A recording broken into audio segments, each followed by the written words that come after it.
powder. Now, many who are familiar with Lawrence Gardner's work or some of the other who discuss monoatomic gold as the manna of heaven, then you'll realize, of course, if you melt gold, it does not turn to a powder, it turns to liquid.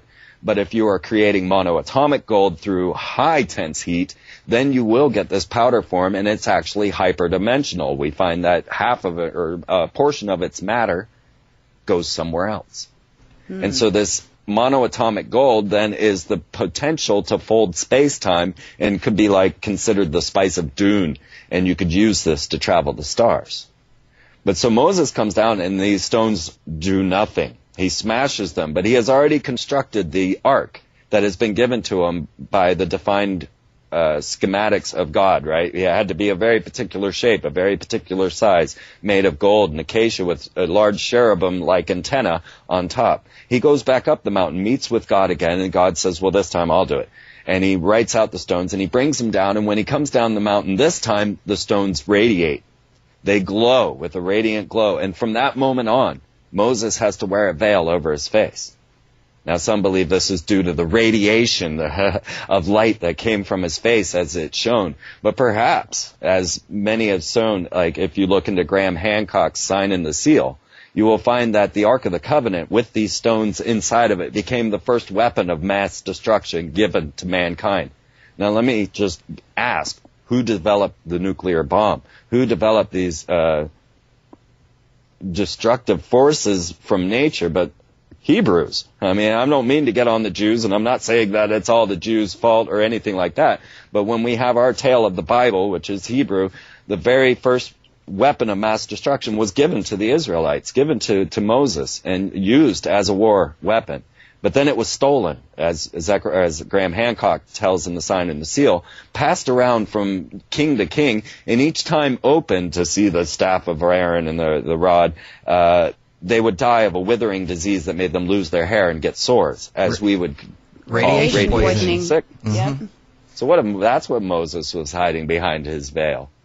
That's but then crazy. King Solomon's temple comes into this tale. Oh, well, to finish the Kabbalah story, Moses, according to Manly P. Hall, went up the mountain a third time. And in this was given the spirit of the soul of the law. And that was the Kabbalah, which then he came back and gave to his people. So that was the tale of how Kabbalah came to the people. Well, here's But another... then, Oh, I'm sorry. Go to ahead. tie this to Freemasonry real fast, the whole thing was that no one could house the Ark of the Covenant. The problem was that it was a device of God that would kill anyone that got anywhere near it. People levitated if they got caught in its electronic pulse, or what we would call now electricity. So they needed a proper housing station for this. But no one had the knowledge to do this. And this was the problem with King Solomon and King David. They were not carrying the knowledge necessary. So they went down to Tyre. And they talked to the king there. Now, once again, you looked at Zechariah Sitchin's work, and most people miss this point. King Tyre is one of the people who has been taken off of the planet as Ezekiel and as Enoch were. So in one sentence, Zechariah Sitchin gives us the whole extraterrestrial origins of Freemasonry, because Freemasonry is all about recreating Solomon's temple. And what happens is the king of Tyre, King Hiram, brings another mysterious Hiram with him. Now, he is told of in the Bible, but he is told as a copper worker. When you get into Masonic tales, you get into the Masonic rituals, you'll find that Hiram is this mysterious man known as Hiram Abiff. And Hiram Abiff was the first Master Mason. He is the person everyone pretends to be as they go through a Masonic initiation, and then they die and are resurrected by King Solomon pulling them up out of the ground by the grip of the lion's paw. But what has happened in their tale is that there is a mysterious man, Hiram Abiff, who shows up with King Hiram of Tyre, who is one of the people who left the planet and went to the abode of the gods, returned with this mysterious man who then had the architectural knowledge to build Solomon's temple to house this first weapon of mass destruction given to mankind. Wow. Amazing. So I have a question, though. Is the Lord of the Mountain, is that Enlil or Enki or just the Elohim in general? It could just be an emissary. Sitchin gets into that a little bit And I don't think that he actually makes a claim one way or the other whether it was one of these upper Sumerian deities like Enlil or Enki. Now, they're a very interesting tale, and if I could throw in a couple more pieces, when we look at Enki and Enlil, to me, you see clearly the reptilian and amphibian lines. Now, the tales that I have gotten through exopolitics is that the two races controlling planet Earth are from Alpha Draconis, which are the reptilian beings, which would be the Church of London, which would be the Queen and their dragon. And then the other was the amphibians, who were in charge of all the technology, which were from Sirius. And this would be your Masonic compass square, your Masonic obelisk, dome, and pentagram, and also the Vatican and his hat with the Dagon fish head hat that he wears. And now you look into these two scenarios and you quickly find... I'm going to cut that. I'm going to cut that. Go ahead and finish, please. Okay, so you have your two symbolic heads, and of course these all correlate with the city-states, who are nations and within nations. So you've got Rome, you've got London, and you have D.C., the District of Columbia, and each one has a symbol to these extraterrestrial life forms, whereas I was saying the Queen with her dragon and the Pope with his fish hat. And then when I got to the Philosophical Research Society, which is a foundation that Manly P. Hall crafted in Los Angeles, and I got there and I stood before the library doors. You can see these doors on my YouTube page, on Freeman TV YouTube. The doors are a fish man and a reptilian. A reptilian and an amphibian, and they are standing above worshipers who seem to be dressed all in Asian-type garb, and they are sitting in the thrones above the people.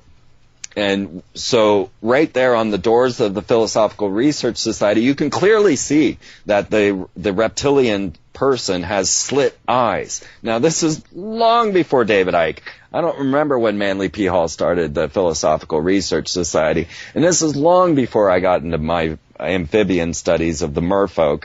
And here you see these two doors with, and you can see them right there on my YouTube page. You will see the fish man he is holding a penis-looking cane. And then you will see the reptilian who is holding a pine cone, which is also out in front of the Vatican. And so the pine cone is the pineal gland, the control of our soul self, and the penis, of course, is the genetic lines and the passing down of DNA through these lines. What was Manly trying to put on these doors? What was the thought of this behind the Freemasonic connections? Are they an extraterrestrial cult in control of planet Earth by connection with these amphibians and reptilian lords? One other level of this, we went to England. And once again, did an esoteric tour, which I'm just dying to make the film. And I have so many projects in the works, so many going on. But as we toured all around England, of course, it's the dragon everywhere in the city of London, and you see the dragon dominating. But when we got to Liverpool, there, the merfolk were enthroned and the dragon caged. Even when we went to the Liverpool prison, they had stuffed dragons in their jail cells. You can see the pictures of it on Freeman TV. And all around the entire city structure are fish people, merfolk. And realize now that mer means pyramid in Egyptian. So we could call them pyramid folk. But here are the merfolk of Atlantis, the fish people, the mermaids, all around Liverpool. And always dominating the reptile. They have the merman standing there killing a serpent, killing a dragon. They have the fish people with their tails sitting on thrones in their cathedrals in the stained glass windows. So this tale is told throughout all the architectural structures, which is one of the things that I'm saying I can't really tell you as well as show you. So that's what the projects that I still have in the works. Excellent, excellent. We can't wait till it comes out. Absolutely. Once again, your websites? It is freemantv.com. That's really all you need to know to get everything. I know it's a little bit confusing, but I set it up kind of like a